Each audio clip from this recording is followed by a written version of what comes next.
It's Nolan.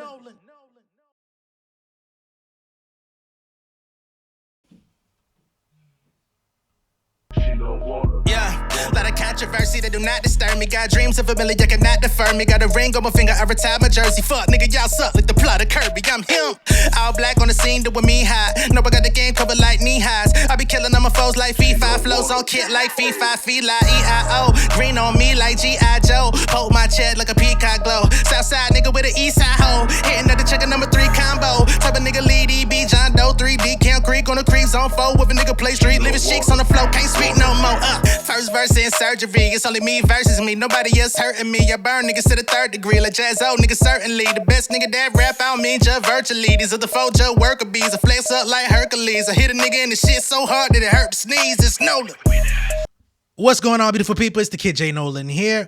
Welcome back to another episode of Inside the Industry, your number one source for music, entertainment, commentary, and breakdowns. Hope everybody's doing well out there. In this particular video, we're going to be addressing Megan Thee Stallion versus Tory Lanez. Also, Megan Thee Stallion versus former cameraman Emilio Garcia, aka Emilio Coochie. Now, I don't have all of the official documents to go into grave detail about the updates in these cases.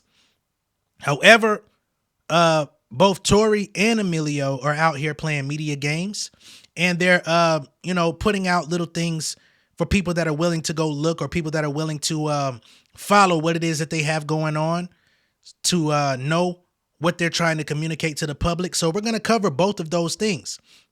And as we get official details on both of them, we'll cover those in depth individually. But as of right now, we're going to lump all of this into one thing because there's just not enough on both sides of the spectrum for me to really go as far as we possibly could. All right. Now, of course, we know Megan Thee Stallion recently came out with a request for a restraining order against Tory Lanez. And it's not a physical restraining order so much, but a restraining order that would stop him from mentioning her name, stop him from leveraging the press with people such as Milagro Grams. Basically, they say that Tory is paying her to harass Megan out in the free world since Tory is incarcerated behind bars. He's basically using Milagro as his mouthpiece, harassing her, consistently being on her back, putting out false information about her, defaming her, all of these different things. And Megan and her legal team are saying that all of that content that Milagro is putting out against her is being put out at the request of Tory Lanez. Okay. Now, as it pertains to Emilio Garcia, former cameraman, he came out with a lawsuit earlier this year, basically suing Megan Thee Stallion for unpaid wages because he was a contractor under her company. And he came out and alleges that he was an employee of her company, which as a cameraman, I don't understand how he would have been an employee rather than a contractor. But that's that's something that he's trying to prove in court. He also has a sexual harassment claim against Megan Thee Stallion, where he claims that she,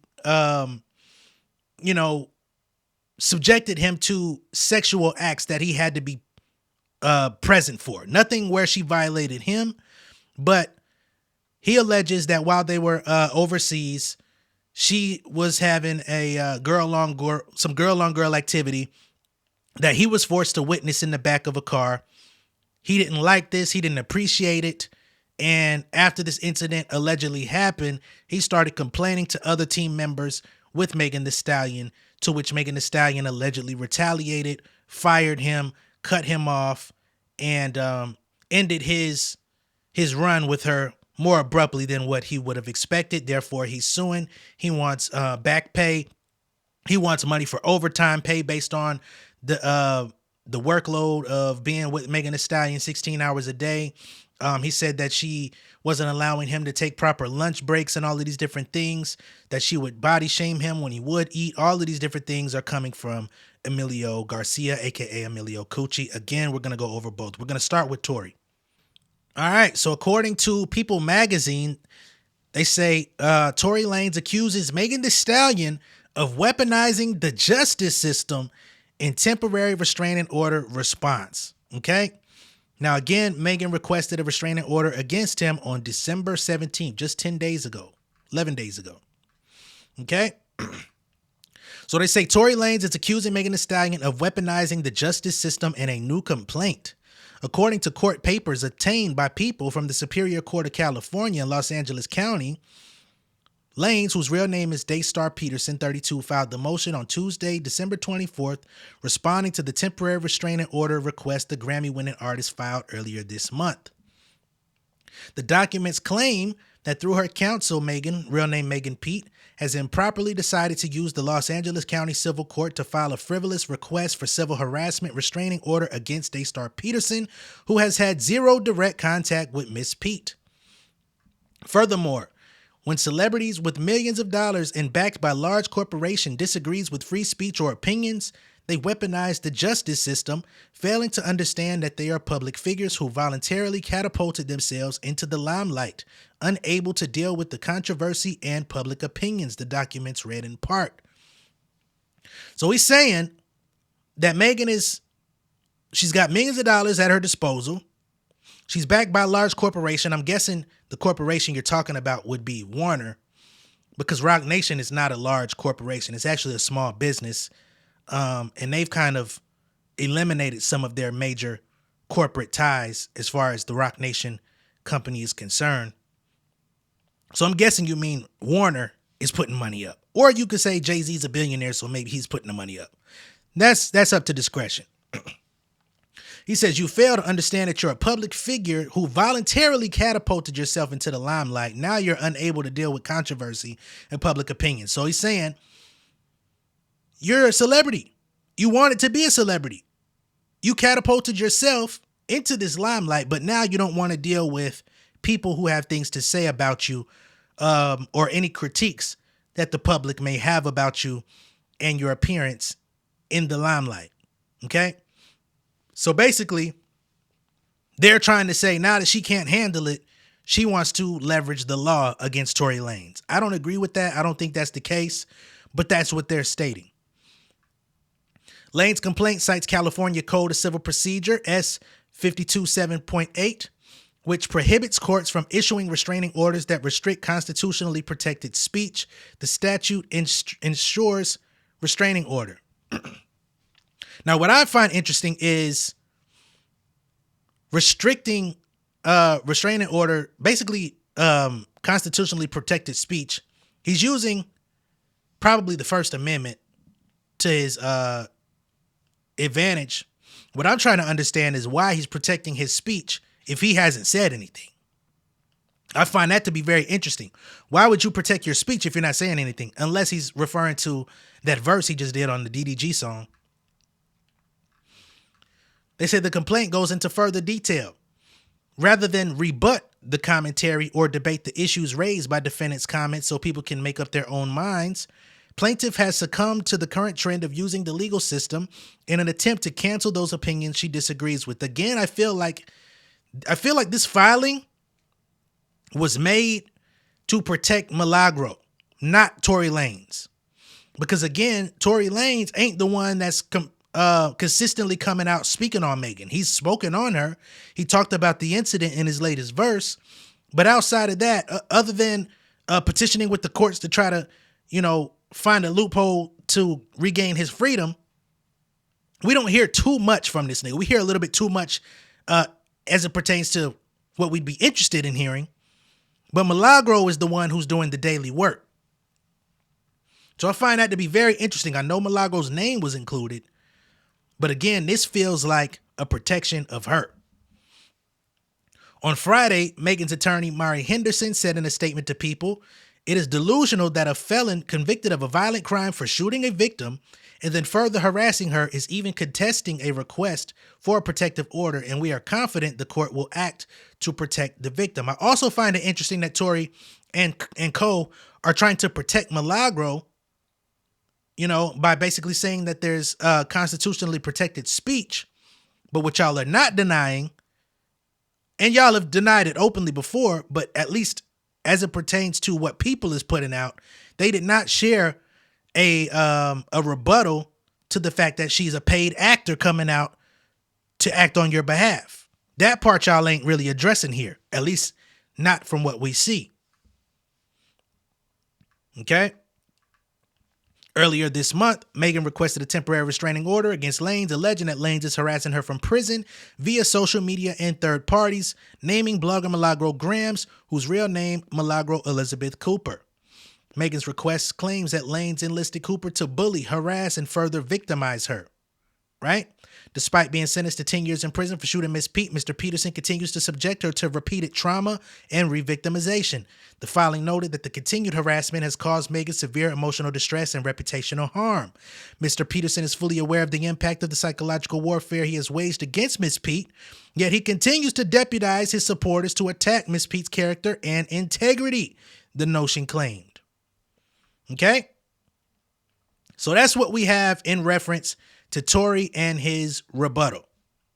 Now, in regards to Emilio Garcia, this gets a little bit more elusive because he doesn't have an official filing as of yet. Him and his legal team have a draft, and parts of his draft are going viral on social media. And I have an article here that has screenshots of part of that draft, all right? So here they state, Megan Thee Stallion versus Emilio Garcia, allegations of workplace harassment. Megan Thee Stallion finds herself at the center of a legal storm yet again. Emilio Garcia, her former photographer, has come forward with serious allegations in a recent court document draft that paint a disturbing picture of his time working for the Grammy-winning star. The allegations: Megan Thee Stallion engaging in sexual activity with another woman in a moving vehicle, which he described as leaving him embarrassed, mortified, and offended. Megan Thee Stallion is being accused by Emilio Garcia, her former photographer, of harassment and creating a hostile work environment. Garcia alleges that during a trip to Ibiza in June of 2022, he was trapped in a moving vehicle with Megan Thee Stallion while she had sex with another woman. He claims this incident, among others, contributed to a work environment where he was subjected to fat-shaming comments and was improperly compensated. Garcia also states that after expressing his discomfort, his payment structure was changed from a monthly salary to a work-for-hire arrangement, and he was eventually let go in June of 2023. It is also being alleged that Megan Thee Stallion was forcing herself to vomit as a way to control her weight. So he's also claiming that Megan had some sort of eating disorder. Okay? Megan Thee Stallion's lawyer, Alex Spiro, has described the lawsuit as an employment claim for money with no sexual harassment claim filed and characterized the accusations as an attempt to embarrass her, stating they would address the matter in court. Okay? So here's the first screenshot. Let me enlarge this. It says, in the nightclub, another employee, Alex, I don't know if Alex is a real name or what, took over the duties of DJing. Apparently, Pete did not like the music Alex was playing.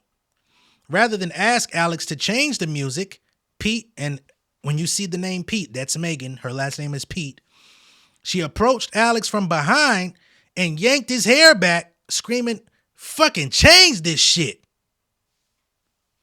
So they're alleging that Megan is also physically abusive to people on her team. Because if he's out DJing in public, she didn't like what he was bumping, so she yanked that nigga head back like she was yanking, another woman ready to get to it. Hey man, this is all from draft though. This may not make it to the league. This is just the draft. About 10 minutes later, Pete's personal chef announced that dinner was served. Everyone was seated at an outdoor dining table, including plaintiff Alex, Pete, her best friends, and others. The chef prepared a vegan dish for Pete, who was dieting at the time. Everyone else was served grilled sea bass over a kale salad. Okay? So they eating pretty decent. They getting grilled sea bass over kale salad. Shit, I would like one of those right now. Shit. Fuck it. Here's another piece. This is not in succession. These are just screenshots of the alleged filing or the alleged draft. They state here, by way of example, whenever Pete was dieting, which was frequently, She would forbid anyone from eating around her, okay? So in addition to the alleged eating disorder that Emilio claims she had, she also was insecure about other people eating around her, perhaps because she was taking diets and they were eating a little bit better, perhaps. They were giving her different food and she felt some type of way. Let's continue. As a result, plaintiff and other employees who were working sometimes 16 plus hours a day were forced to eat in secret. Indeed, even when there was catering, Pete would explicitly forbid people from eating in her presence.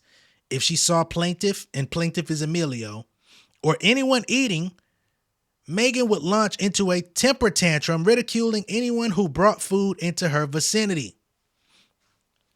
So she would throw temper tantrums. I find that very interesting. So you're telling me that the chef was preparing them grilled sea bass and kale salad. Her chef, by the way, who she does not have to give clearance to make y'all food. But now the chef makes them food and she goes off into a temper tantrum saying, how dare you fucking eat that shit in front of me? This is the draft. Allegedly. Plaintiff, who was open with Pete about his eating disorders and struggles with weight, felt targeted, ashamed, and humiliated by Megan's ridicule. And he speaks to being humiliated and ashamed and targeted multiple times in his original lawsuit. Now and this is going to be an amended version of his lawsuit if it does indeed get submitted to the court. Sometimes when Pete ate, she would immediately go to the bathroom and induce vomiting to prevent herself from gaining any weight. Okay? Pete held plaintiff, as in Emilio, and others to her unreasonable and illegal standard of beauty and targeted those, including plaintiff, who failed to conform. In the final piece that I've been seeing circulating, this goes to the night in question where he alleges that he had to witness sexual activity in the back of a car. This is where he goes in detail of the alleged incident. It says, at first, Pete and the best friends were dancing to the music and generally continued to party. All right. And these would be Megan's best friends at the time. This does not include Kelsey. She was already out of the circle by this time. This was in 2022. So I don't know who her best friends are today. I remember the one best friend that was with her out in Japan. So maybe one of those people was that lady. I don't know. They say suddenly Pete, who was upon information and belief intoxicated, began to put her hands on her best friend's faces, breasts, and buttocks. So she's allegedly fornicating with multiple women because they saying best friends as in plural, not just one. Soon, Pete was kissing her best friends. This made plaintiff feel uncomfortable as he was in an SUV in a foreign country at night with his boss, who was acting inappropriately. Unlike the harassment that occurred at the New York strip club, plaintiff was unable to remove himself from the situation and began to become very distressed. Pete continued to escalate the sexual acts in which she and her best friends were engaging. Next, Pete got out of her seat and moved forward towards Jayla, whom she was sitting across from. Pete removed Jayla's undergarments, exposing her vagina.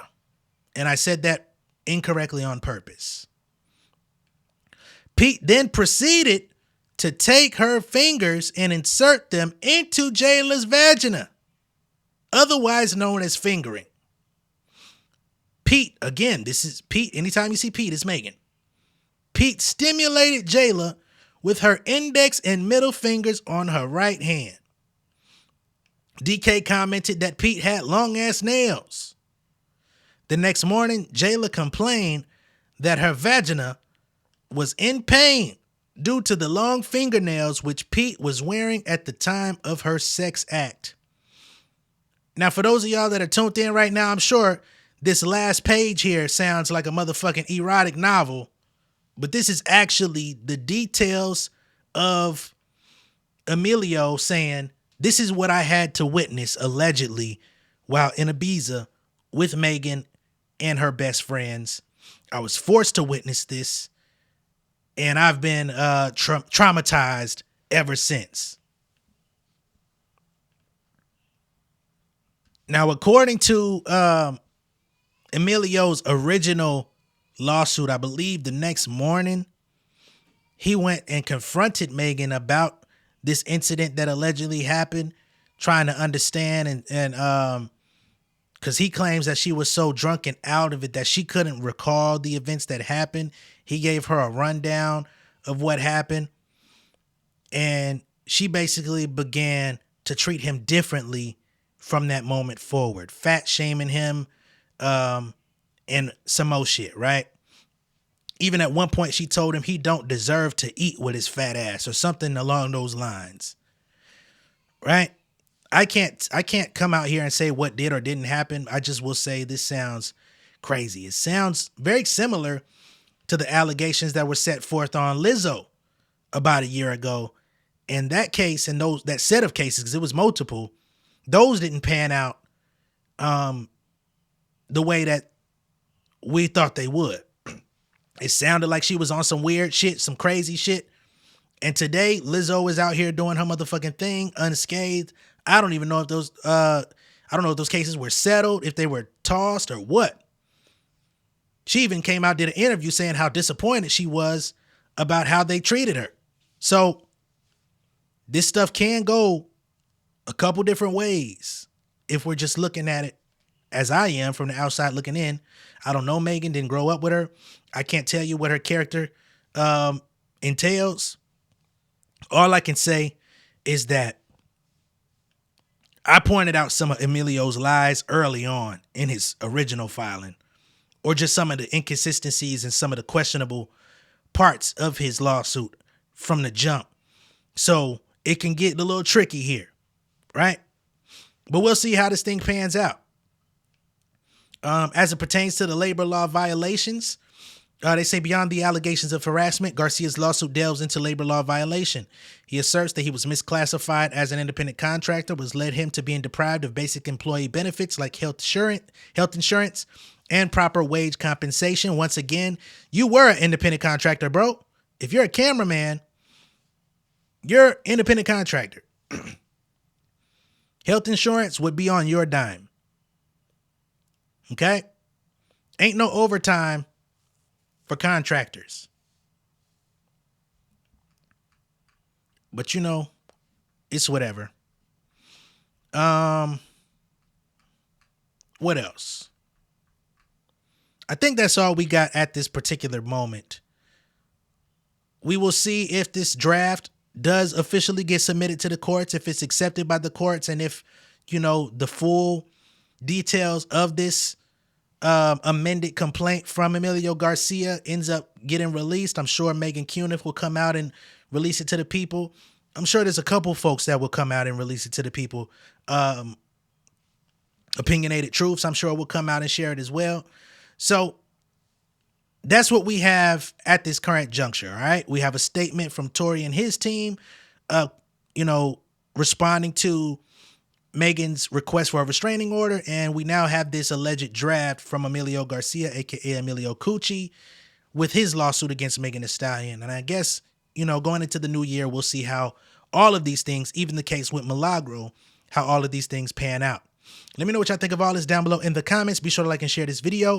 If this is your first time seeing me on YouTube, go ahead and subscribe to the channel, become an insider, and I will catch y'all on the next one. All right? Much love and respect, y'all. Peace. King of my city and cul-de-sac. Coming out swinging like soldier rags. Leading my people like quarterback. Boy, I study this shit, I'm an almanac. Had to get up and grind. Knowledge is booming, I'm here to apply. Came with the chip and the dip, it just single the mile. We finna do more than survive. I need my check. Spinning the block for the Gouda. We hitting the jeweler to flood out the net. We don't do beef for computers, I'm straight out the sewer. We come when you rest. Niggas be looking perplexed, so keeping my foot on their neck. No map, I trust my gut for the quest. With drama, I'm fully abreast. I was ready for years and they doubted me. All of a sudden they tell me they proud of me. I've been dropping these haters like calories. Cross them out, I came back with some boundaries. Stand for my honor, but too raw, no corner. Packing the stick with a drummer. Wanna catch my bad, won't fumble. I done came too far to be humble.